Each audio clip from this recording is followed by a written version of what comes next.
Hello everyone, welcome to मूल्यांकन. आज आपण वैदिक काळाबद्दल अभ्यास करणार आहोत. जेव्हा आपण आजची सोसायटीचा विचार करतो किंवा आजच्या ओव्हरऑल धर्म किंवा रिलिजन पॉईंट ऑफ व्ह्यूने विचार करतो, स्पेसिफिकली हिंदुइझम, तर या हिंदुइझम, सोसायटल स्ट्रक्चर, वर्णव्यवस्था या सगळ्याचा जेव्हा आपण उगम बघतो किंवा या उगमाचा विचार करतो, तर त्या सगळ्याचा उगम आपल्याला कुठं सापडतो? या वैदिक काळामध्ये सापडतो. तर या वैदिक काळाचा जो पिरियड आहे तो इसवी सन पूर्व 1500 ते इसवी सन पूर्व 600 हा अप्रॉक्सिमेटली 1000 वर्षांचा जो पिरियड आहे तो 1000 वर्षांचा जो पिरियड म्हणजे वैदिक काळ. आता वैदिक काळ जेव्हा दोन भागामध्ये डिवाइड केला गेला तो म्हणजे पहिला आहे ऋग्वेदिक काळ आणि दुसरा आहे उत्तर वैदिक काळ, ज्याला आपण इंग्लिशमध्ये ऋग्वेदिक पिरियड अँड लेटर वैदिक पिरियड असंही म्हणतो.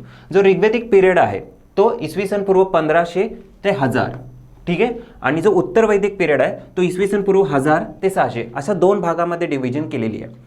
तर ही डिव्हिजन का केली गेली आहे? तर सगळ्यात महत्त्वाची जी गोष्ट घडली ती म्हणजे आयनची डिस्कवरी, ज्याला आपण लोह म्हणतो.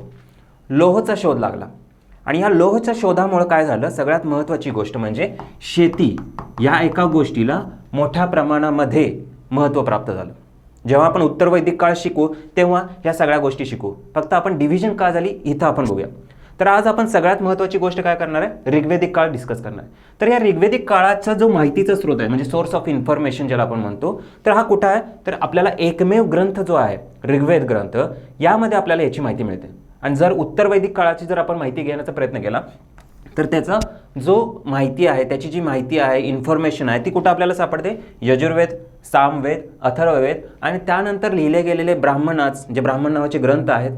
ठीक आहे, कन्फ्यूज होऊ नका की ब्राह्मण ॲज अ कास्ट, ठीक आहे, आणि ब्राह्मण ॲज अ ग्रंथ हे दोन वेगवेगळ्या गोष्टी आहेत. तर ब्राह्मण नावाचे जे ग्रंथ होते तिथंही आपल्याला उत्तर वैदिक काळाबद्दल माहिती सापडते. अँड देन अरण्यक नावाची पण काही ग्रंथ आहेत, तिथंही आपल्याला उत्तर वैदिक काळाबद्दल माहिती सापडते. तर आज आपण ऋग्वेदिक काळाबद्दल माहिती घेणार आहोत. ठीक आहे, तर ऋग्वेदिक काळामध्ये जेव्हा आपण प्रदेशाचा विचार करतो तर ही जी संस्कृती होती ती कुठल्या प्रदेशामध्ये पसरलेली होती? तर सप्तसिंधू रिजनमध्ये. हा जो दिसतोय प्रदेश ह्याला आपण सप्तसिंधू रिजन म्हणतो. म्हणजे का? कारण इथे 7 नद्या उपलब्ध होत्या. पहिली म्हणजे सिंधू नदी आणि त्याच्या 5 उपनद्या, आणि जी हरवलेली सरस्वती नदी आहे, आज आपण ज्याला म्हणतो की हरवलेली आहे, ती सरस्वती नदी, अशा मिळून 7 नद्यांचा हा जो प्रदेश होता, म्हणून याला सप्तसिंधू प्रदेश असं म्हणतात. तर त्या काळामध्ये ऋग्वेदामध्ये या सप्तसिंधू किंवा या 7 नद्यांना वेगवेगळी नावं होती. ह्या नावं फार महत्त्वाचे आहेत. याच्यावर परीक्षेत ऑलरेडी प्रश्न आलेला आहे, याच्यावर परत प्रश्न येऊ शकतो. म्हणजे काय? शतुद्री म्हणजे सतलज. तर हे जे डाव्या साईडची नावं आहेत, शतुद्री, परुष्णी, असिकनी, वितस्ता, सरस्वती आणि विपस, हे काय आहेत? हे ऋग्वेदामध्ये लिहिलेली नावं आहेत. हे ऋग्वेदामध्ये लिहिलेली नावं आहेत. कुणासाठी? सतलज, रावी, चिनाब, झेलम, सरस्वती आणि बियास. या ज्या 7 नद्या आहेत, या 7 नद्यांसाठी वेगवेगळी जी नावं लिहिलेली आहेत ती ऋग्वेदामध्ये. हा फॅक्च्युअल डेटा, ह्याच्यावर आपल्याला प्रश्न येतात, हे पाठ करायचं आहे. ठीक आहे, तर सगळ्यात महत्त्वाची काय गोष्ट आहे की ऋग्वेदिक काळामध्ये ही जी संस्कृती आहे ही कुठल्या प्रदेशामध्ये पसरलेली आहे? तर सप्तसिंधू रिजन, म्हणजे हा वरचा पार्ट आहे. म्हणजे अजून सुद्धा यूपी, बिहार जो पार्ट आहे राईट साईडचा, तो जो सुपीक प्रदेश आहे, ज्याला आपण गंगेचा सुपीक प्रदेश म्हणतो, त्या भागामध्ये अजून ही संस्कृती आलेली नाही आहे.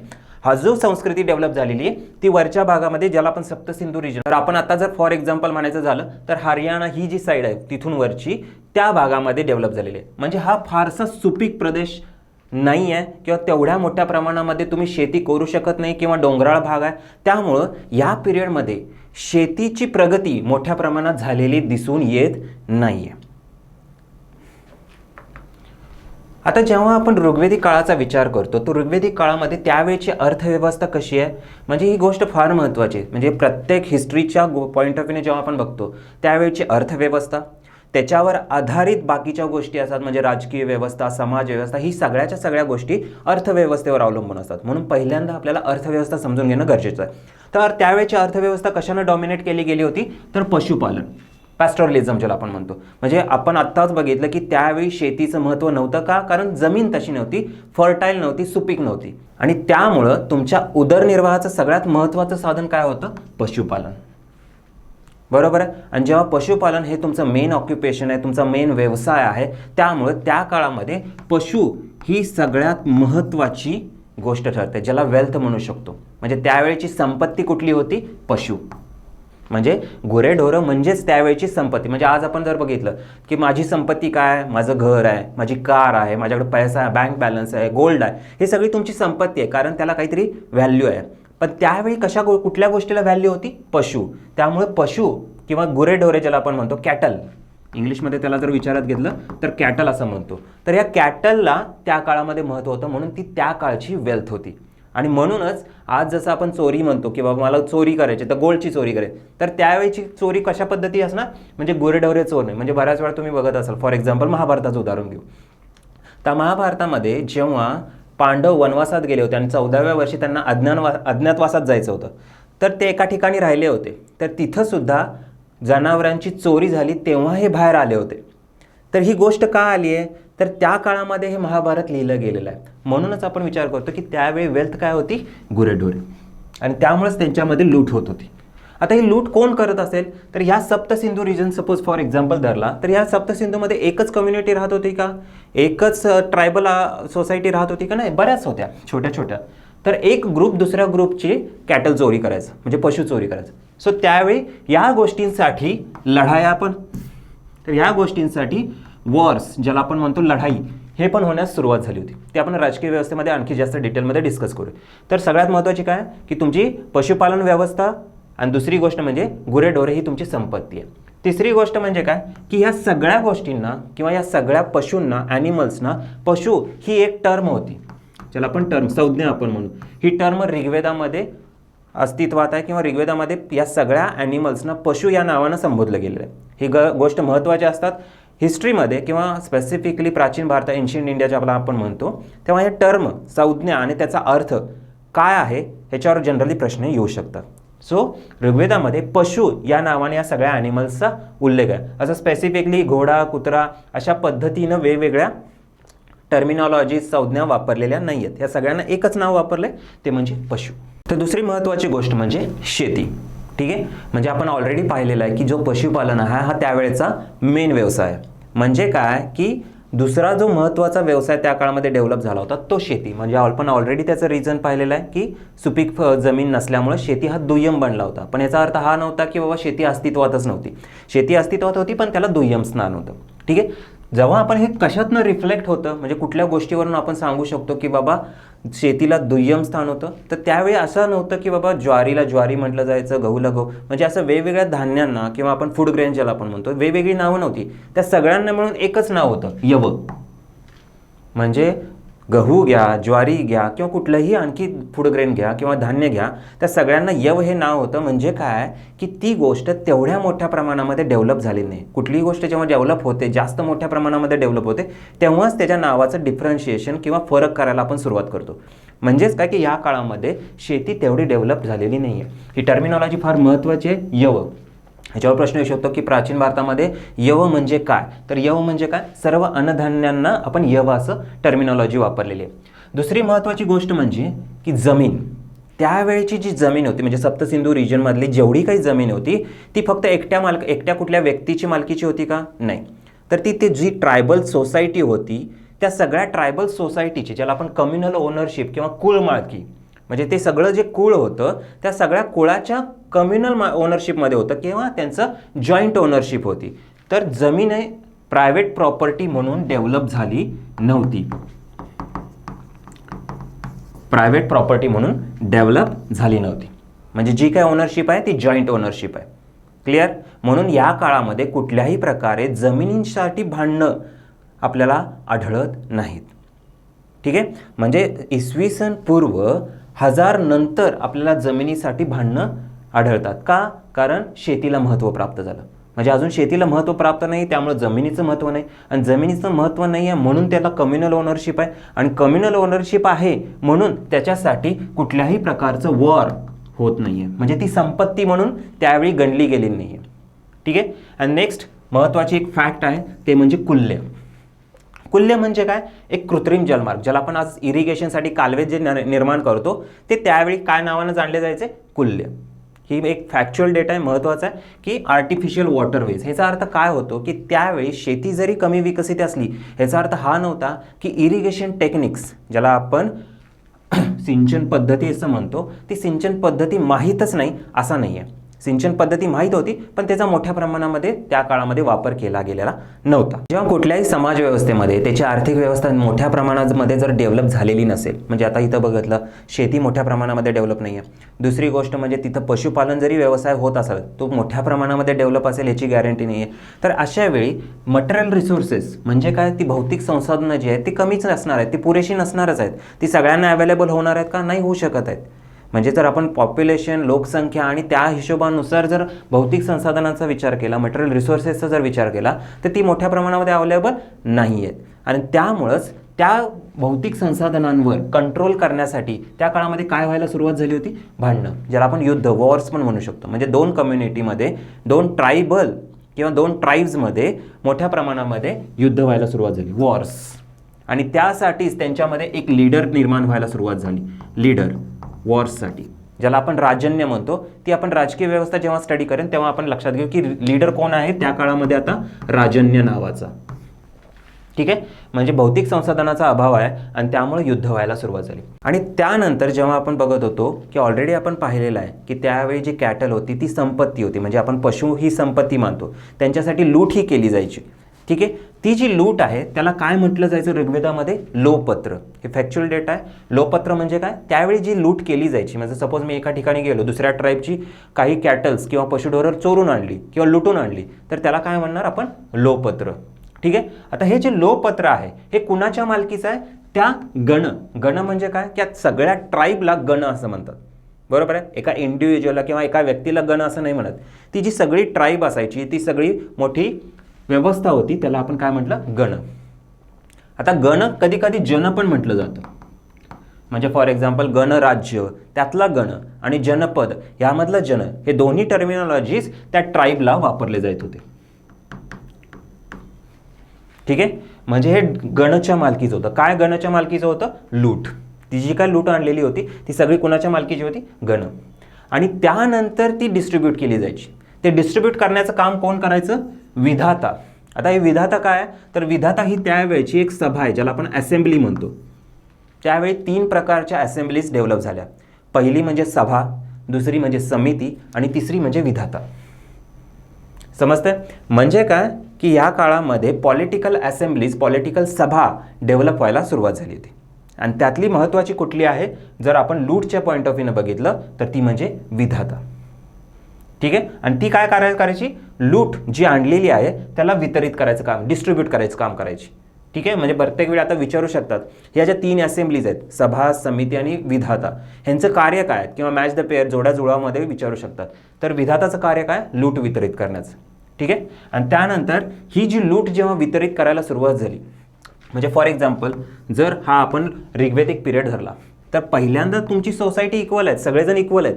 पण जसजसं आपण पुढे जाऊ, जसजसं माझी लूट वाढत जाईल तसं तसं काय व्हायला सुरुवात होतं की लूट अनइक्वली डिस्ट्रीब्यूट व्हायला सुरुवात होते, म्हणजे असमान वितरण व्हायला सुरुवात होते.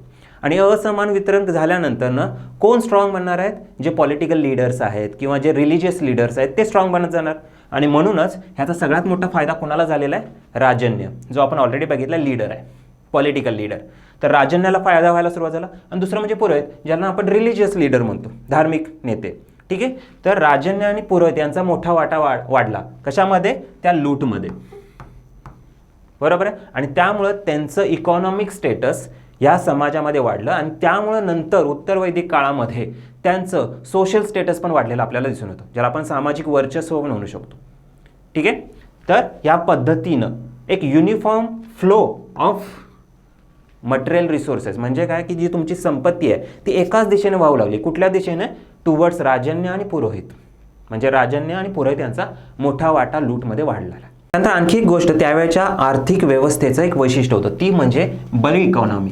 ठीक आहे, ज्याला आपण गिफ्ट इकॉनॉमी पण म्हणू शकतो, गिफ्ट इकॉनॉमी. मग गिफ्ट इकॉनॉमी म्हणजे काय की त्यावेळेचे जे लोक होते, म्हणजे आता जर त्यावेळेची समाज व्यवस्था थोडक्यात बघायची झाली तर 3 विभागांमध्ये ती डिवाइड झालेली होती. पहिली म्हणजे कुठला, राजन्य, आपण ऑलरेडी पाहिलात की जो पॉलिटिकल लीडर होता. दुसरा म्हणजे कोण, पुरोहित, म्हणजे जो आपण म्हणतो की रिलिजियस लीडर आहे, राईट, तो पुरोहित. आणि तिसरं म्हणजे आदर, म्हणजे इतर. हे दोघं सोडून जे इतर राहतात ते तिसरं म्हणजे पीपल. बरोबर आहे, म्हणजे राजन्य, पुरोहित आणि इतर.